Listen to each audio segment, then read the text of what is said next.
ज़िंदगी की एक सच्चाई, आप कब सही थे ये लोग याद नहीं रखते, लेकिन आप कब गलत थे ये सब याद रखते। इसलिए लोगों का चक्कर छोड़ दो और अपने आप को सफलता की दिशा में मोड़ दो। हार कर, रो कर और डर कर नहीं, बल्कि लड़कर जीना होगा, वरना जीवन भर रोते रह जाओगे। और दिखावा करना बिल्कुल छोड़ दो, क्योंकि दिखावे से केवल कुछ देर का ही सम्मान मिलता है, लेकिन जब हकीकत सामने आ जाती है तो इज्जत दो कौड़ी की हो जाती है। इस दुनिया में सम्मान से जीने का सबसे अच्छा तरीका है कि हम वो बने जो होने का हम दिखावा करते हैं। सफल व्यक्ति 500 रुपये की शर्ट पहनता है तो वो लोगों को 5000 की लगती है, और असफल व्यक्ति 5000 रुपये की शर्ट पहनता है तो लोगों को वो 500 की ही लगती है। इसलिए खुद को सफल बनाने के लिए मेहनत कीजिए, दिखावा करने के लिए नहीं। बहुत सोच समझकर उन लोगों का चुनाव करें जिनके साथ आप समय बिताना चाहते हैं। अगर बाज की तरह उड़ना है तो कबूतरों का साथ छोड़ना पड़ेगा। अगर आप इस गलतफहमी में हैं कि दुनिया में हर कोई आपका शुभचिंतक है, हर कोई आपको आगे बढ़ते हुए देखना चाहता है, आपकी सफलता में खुश होता है, तो मैं आपको बताता हूँ, लोग चाहते हैं कि आप बेहतर करें, लेकिन वो कभी नहीं चाहते कि आप उनसे बेहतर करें।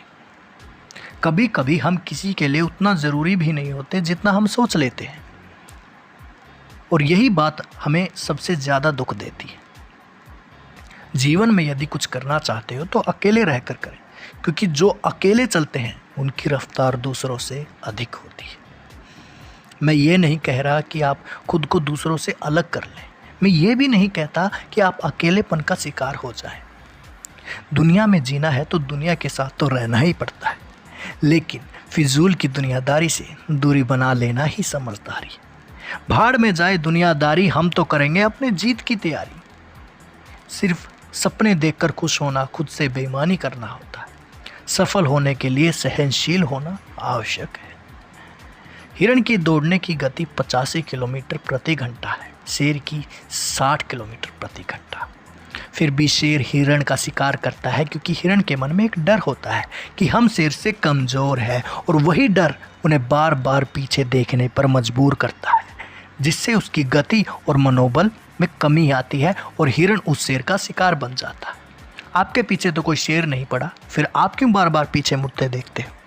क्यों पुरानी बातों को याद करके दुखी होते हैं, और क्यों गलत लोगों को अपनी ज़िंदगी में आने का मौका देते हो? एक ज़िंदगी मिली है, इसे फालतू मत जाने दो, यही मेरी आपसे रिक्वेस्ट है। हो सकता है आप बहुत टैलेंटेड हो, आपके अंदर बहुत काबिलियत हो, ज़रूरत है तो उस काबिलियत को पहचानने की। तो आप अपने अंदर छुपी काबिलियत को ढूंढने में लग जाओ, और याद रखो, इस दुनिया में कुछ भी असंभव नहीं है।